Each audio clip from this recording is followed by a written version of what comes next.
नमस्कार विद्यार्थ्यांनो, माझे नाव आहे पंकज मते आणि आज आपण सुरू करणार आहोत इयत्ता 7वीतला धडा क्रमांक 9वा, ज्याचे नाव आहे समप्रमाण आणि व्यस्त प्रमाण.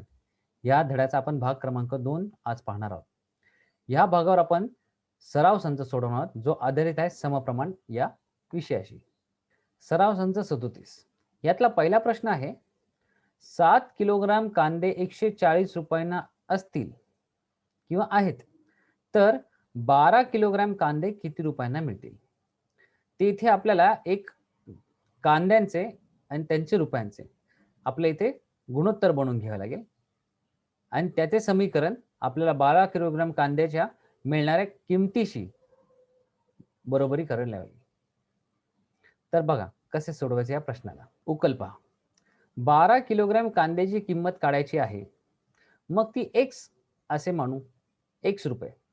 कारण आपल्याला जी किंमत काढायची आहे किंवा जी संख्या शोधायची आहे त्या ठिकाणी आपण चल वापरू शकतो. हे आपण मागच्याच इयत्तेत पाहिले. मग आपल्याला 12 किलोग्राम कांद्याची आपल्याला किंमत काढायची, तर तिला आपण रुपये एक्स असे मानून चालले. आता कांद्यांचे वजन आणि त्यांची किंमत समप्रमाणात आहे असे आपण समजूया किंवा आपण आहे असे चालू. तर त्याचे गुणोत्तर पहिल्यांदा मांडावं लागेल आणि त्याचे समीकरण बनवून त्याला सोडवावं लागेल. मग पहा, कांद्याचे 7 किलोचे वजन किंवा 7 किलो कांद्याचे आपल्याला किंमत मिळाली आहे 140 रुपये. लक्षात घ्या, 7 किलो कांद्याच्या वजनाची आपल्याला किंमत किती मिळाली? 140. तर आपण गुणोत्तर कशाचे बनवतोय? वजनाचे त्याच्या किमतीशी. याची बरोबरी आपल्याला करायचे कशाबरोबर? जे प्रश्नात आपल्याला प्रश्न विचारला आहे तो. 12 किलोग्रामचे एक्स रुपये अशी किंमत पकडायची. म्हणजे 12 किलोग्राम वरती लिहा, खाली एक्स छेदात लिहा. लक्षात घ्या, आपल्याला वजनाचे त्याच्या किमतीशी गुणोत्तर काढायचं आहे किंवा गुणोत्तरात लिहायचंय. तर वजन वरती लिहा अंशात आणि त्याची किंमत छेदात लिहा. इथे उजव्या बाजूला सुद्धा वजन अंशात लिहा आणि त्याचे छेदामध्ये त्याची किंमत लिहा. आता ही किंमत आपल्याला काढायची आहे म्हणून ती आपण एक्स असे म्हणले. तर चला आपण आता याची उकल काढू. आपल्याला 12 किलोग्राम कांद्याची किंमत काढायची आहे. तर आपण मागील इयत्तेत पाहिले, ज्या संख्येचे गुणोत्तर दिले आहे किंवा ज्या संख्येच्या गुणोत्तराचा एक भाग दिला असेल आणि दुसरा भाग जर आपल्याला शोधायचा असेल, तर त्याला आपण एका चलाने दर्शवू शकतो. म्हणून आपण 12 किलोग्राम कांद्याची किंमत आपल्याला दाखवायची आहे. तर किमतीला आपण एक्स या चलाने दर्शवले म्हणून आपण लिहिली ती किंमत एक्स रुपये आहे असे म्हणू. आता आपल्याला गुणोत्तरात संख्या लिहायची आहे, तर कशा लिहायच्या? तर अंशात कुठली तरी संख्या दर्शवायची आणि छेदामध्ये कुठली तरी एक संख्या दर्शवावी लागेल. मग आपण काय केले? अंशामध्ये कांद्याचे वजन लिहिले आणि छेदामध्ये त्याची किंमत लिहिली. कारण प्रश्नामध्ये आपल्याला काय दिले? 7 किलोग्राम कांद्याचे वजनची किंमत 140 रुपये आहे. म्हणून आपण वजनाची तुलना किंवा वजनाची गुणोत्तरात अंशात लिहिले आणि छेदामध्ये त्याची किंमत लिहिली. तर अशाच प्रकारे आपल्याला 2 गुणोत्तरे बनवायची. एक दिले प्रश्नात दिलेल्या संख्यांची आणि दुसरे प्रश्नात दिलेल्या प्रश्नाची. म्हणजे आपल्याला विचारले आहे 12 किलोग्राम कांद्याचे वजन किती हे विचारले.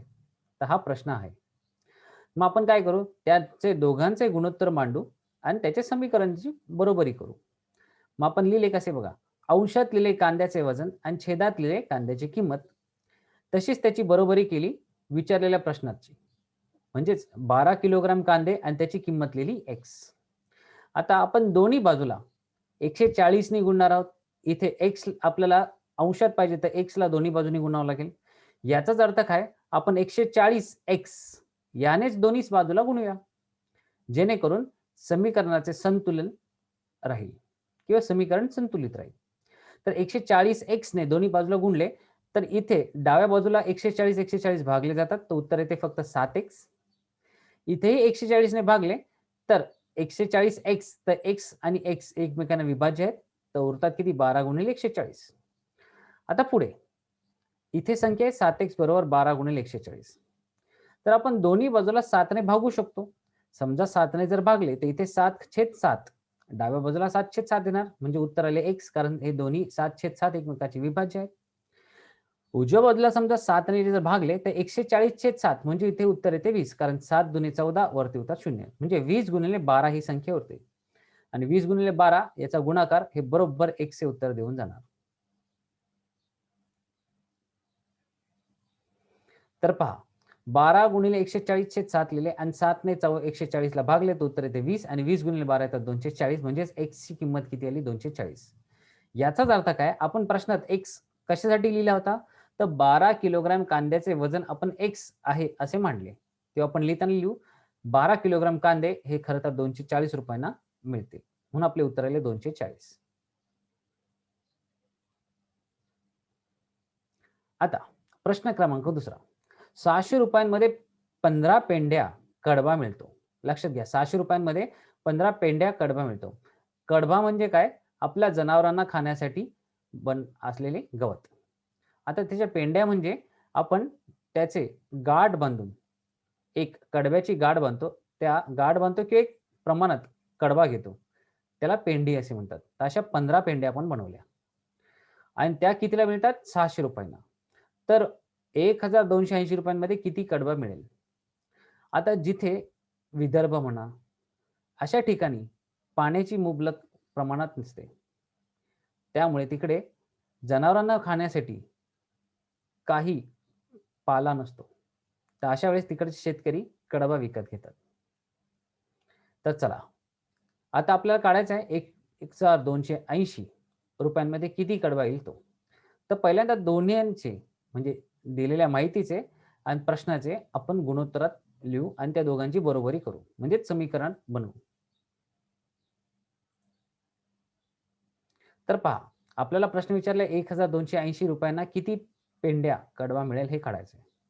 मग आपण पेंड्यांची किंमत काढायची तर आपल्याला काय करायचंय पेंड्याची किंमत दिली आणि आपल्याला किती पेंड्या येतील ते काढायचं आहे. तर आपण त्या पेंड्यांना x पेंड्या कडबा मिळेल असे आपण मानून चालू. आता पेंड्यांची किंमत आणि त्याची पेंड्यांची संख्या हे समप्रमाणात आहे जर असे मांडले तरच त्याला आपण गुणोत्तरात लिहू आणि त्याच्या समीकरणाची बरोबरी करू शकतो. म्हणून आपण त्याचे गुणोत्तर मांडले आणि मग समीकरण लिहिले. म्हणजेच काय सगळ्यात वरती लिहायची पेंड्यांची किंमत आणि त्याच्या छेदात लिहायची पेंड्यांची संख्या. म्हणजे 600 रुपयाला पेंड्या आहेत. अशा किती पेंड्या आहेत आपल्याला 15. मग 1280 रुपयाच्या पेंड्या किती असतील. मग 15x ने दोन्ही बाजूला म्हणजे डाव्या बाजूला आणि उजव्या बाजूला आपण गुणूया. तर 15x ने डाव्या बाजूला उजव्या बाजूला जर गुणले तर समीकरण संतुलित राहील आणि इथे 15x ने गुणले तर 15 एकमेकांना भागले जातात तर उरतात काय 600 गुणिले x. तसेच या उजव्या बाजूला सुद्धा 15x ने गुणले तर x भागले जातात उरतात किती 1280 गुणिले 15. आता इथे x ची किंमत आपल्याला पाहिजे तर आपल्याला 600 ने सुद्धा दोन्ही बाजूला गुणावं लागेल. मग आपण 600 ने गुणले तर इथे 600 ने गुणल्यानंतर भागल्यानंतर आपल्याला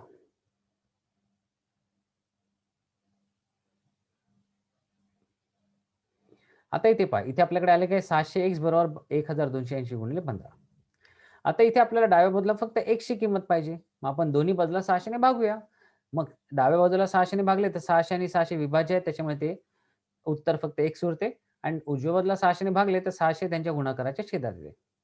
आता 15 ने 600 ला भाग जातोच. 15 चोक 60 म्हणजे उरतात 40 आणि 40 ने 1280 ला भाग जातो.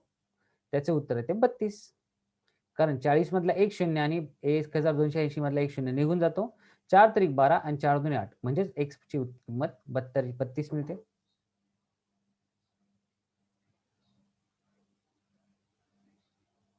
म्हणजेच x ची किंमत आपल्याला 32 मिळते. याचा अर्थ काय 1280 रुपयांना आपल्याला किती कडबा मिळेल 32 पेंड्या इतका कडबा मिळेल.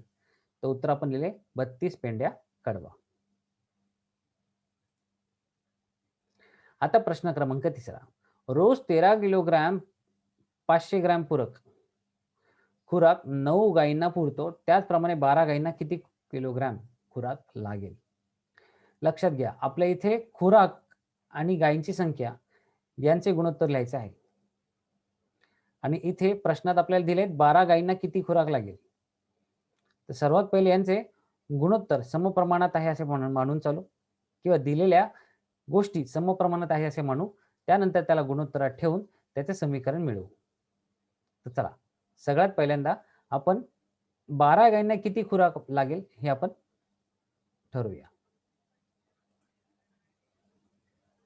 तर पहा इथे आपण लिहिले 12 गायींना किती खुराक लागेल हे काढायचे आहे. तर आपण मांडले x किलोग्राम खुराक लागेल असे मांडू. आता इथे गायींची संख्या आणि तिला लागणारी खुराक हे दोन्हीही समप्रमाणात आहेत. हे जेव्हा आपण लिहितो त्याच वेळेस आपण त्याला गुणोत्तरात लिहू शकतो. म्हणून आपण लिहिले गुणोत्तर मांडून त्याचे समीकरण मिळवू. तर सगळ्यात सुरुवातीला 13 किलोग्राम 500 ग्रॅम ला किलोग्राममध्ये कसे लिहितात तर 13.5 किलोग्राम असेल. तर इथे पहा आपण गुणोत्तरात कसे लिहिले गायींची संख्या छेदात त्यांना लागणाऱ्या पेंड्यांच्या कडव्यांचे वजन 9/13.5 बरोबर केली 12/x. आता 13.5 x ने दोन्ही बाजूला गुणूया जेणेकरून आपले समीकरणाचे संतुलित राहील. आता 13.5 ने डाव्या बाजूला गुणले तर उत्तर येते 9x कारण 13.5 एकमेकांना विभाज्य आहेत. तसंच उजव्या बाजूला सुद्धा 13.5 x ने गुणले तर x आणि x एकमेकांना विभाज्य असल्यामुळे 12 गुणिले 13.5 हे उत्तर राहिले. तर आपल्याला समीकरण काय मिळते 9x बरोबर 12 गुणिले 13.5. आता इथे 9 इथे गुणाकारात आहेत. विरुद्ध दिशेला नेले तर भागाकारात जाणार. म्हणजेच आपलं उत्तर काय ना 12 गुणिले 13.5/9. आता इथे आपण 3 ने गुणूया. म्हणजे इथे 3 त्रिक 9 वरती आले 3 चौक 12. तर आपल्या इथे 4 उरतात खाली छेदात 3 आहेत. 3 ने ह्या 13.5 ला गुणले तर 3 चौक 12 दशांश मध्ये 3 15 म्हणजे 4.5 उत्तर आले. तर 4 गुणिले 4.5 चे उत्तर आले 18. म्हणजेच काय 12 गायींना 18 किलोग्राम पूरक खुराक लागेल. म्हणून आपण उत्तर लिहिले 18 किलोग्राम पूरक खुराक.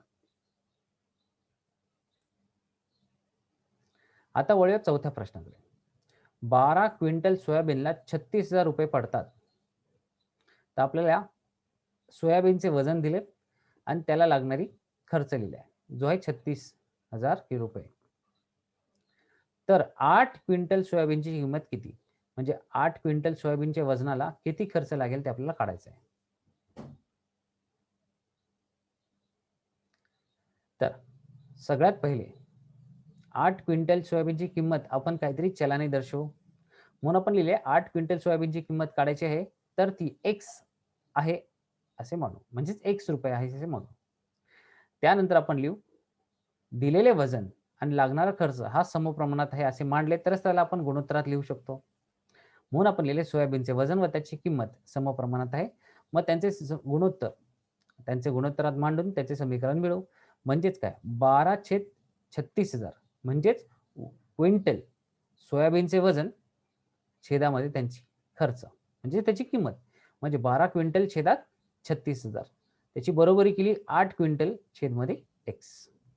म्हणजेच काय दोन्ही बाजूला आपल्याला 36,000 x ने गुणावे लागेल कारण आपल्या समीकरणाचे संतुलन ठेवायचे आहे.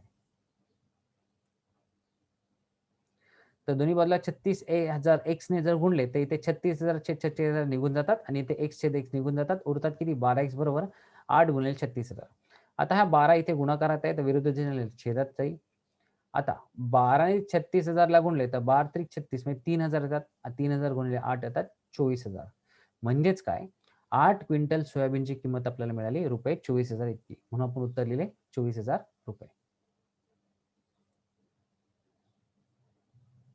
आता शेवटचा प्रश्न. 2 मोबाईलची किंमत 16,000 रुपये आहे. असे 13 मोबाईल खरेदी केले तर एकूण किती रुपये लागतील? लक्षात घ्या. मग आपल्याला प्रश्नात विचारलं काय 13 मोबाईल खरेदी केले तर तिला किती रुपये लागतील? तर आपण 13 मोबाईलसाठी आपण मानूया x रुपये लागतील. आता मोबाईलची संख्या म्हणजे 2 मोबाईलची संख्या आहे त्याला रुपये लागले 16,000. मग आपल्याला समीकरण लिहायचं आहे त्याच्या आधी गुणोत्तरात लिहायचं आहे आणि त्याच्या आधी ते दोघेही समप्रमाणात आहेत हे दाखवायचं आहे. म्हणून आपण लिहिले मोबाईलची संख्या व त्याची किंमत ही समप्रमाणात आहे. म्हणून त्यांचे आपण गुणोत्तरात मांडणी करून त्याचे समीकरण सोडवू. तर पहा आपण मोबाईलची संख्या छेदात त्याची किंमत याची बरोबरी केली 13/x बरोबर. आता 16,000 x हे दोन्ही बाजूला गुणले तर इथे डाव्या बाजून 16,000 निघून जाणार फक्त 2 गुणिले x राहतील. तसेच उजव्या बाजूला 16,000 ने x ने गुणले तर x निघून जाणार म्हणजे उरणार काय 13 गुणिले 16,000. आता डाव्या बाजूला उरली संख्या 2x आणि उजव्या बाजूला राहिली 13 गुणिले 16,000. आता ह्या 2 या संख्येने 2 इथे गुणाकारात आहे. जेव्हाही कुठली संख्या विरुद्ध बाजूला नेतो तेव्हा त्याची क्रियाही विरुद्ध होते. म्हणजे 2 इथे गुणाकारात आहे, तर विरुद्ध दिशेला नेले तर ते भागाकारात जाणार. म्हणजे 16,000 भागिले 2 उत्तर येणार 8,000 आणि 13 गुणिले 8,000 येतात 1,04,000. याचाच अर्थ काय? 13 मोबाईल खरेदी करण्यासाठी रुपये 1,04,000 लागतील. म्हणून आपण उत्तर लिहिले 1,04,000. तर पहा, आज आपण काय शिकलो?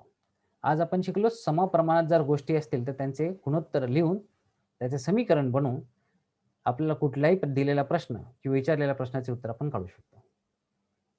तर चला आज आपण इथेच थांबूया. पुढच्या भागात या धड्याचा पुढचा भाग पूर्ण करू. तोपर्यंत धन्यवाद.